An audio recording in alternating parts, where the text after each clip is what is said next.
few minutes. But before we get a hold of that clip, let's have a look at that story touching on the Chief Registrar of the Judiciary, and that is Anne Amadi, who got a major reprieve today after the High Court lifted orders to unfreeze her bank accounts. The Chief Registrar and her law firm's bank accounts were frozen after they were linked to a gold scandal case with claims a British national was defrauded of more than 100 million shillings in 2021. Now, also linked to this case is Amadi's son, Brian Ocheng, two other Kenyans, and a Liberian national. While lifting the orders to unfreeze their account, High Court Judge Alfred Mabea said the orders were in bad faith as she was not in private practice at the time of the scandal.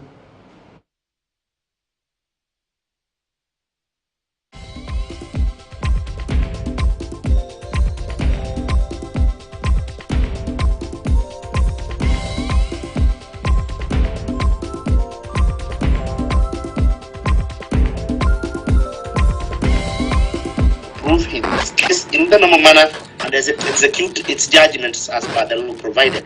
A creditor must show the risk of dissipation of assets in order to be entitled to a freezing order, which is akin to execution and attachment before judgment. This has not been shown in this case. Apart from the freezing orders, there were prayers sought for disclosure and accounts. I think that from the evidence on record, the same prayers would have been granted were the affidavits not struck out. In view of the foregoing, I make the following orders. A.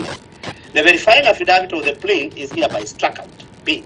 The plaintiff is to file and serve a compliant verifying affidavit within 21 days of the date hereof. In default, the plaintiff shall stand struck out. C. The second and third defendants' application dated the 19th of May 2023 for striking out the suit is dismissed with cause. D. The first defendant's application dated 19th of May 2023 is allowed. Consequently, the orders made herein on the 18th of May 2023 are hereby set aside. E. The motion dated the 17th of May 2023 is hereby dismissed. F. For reasons contained in the ruling, I make no order to costs on the last application. So now the presence of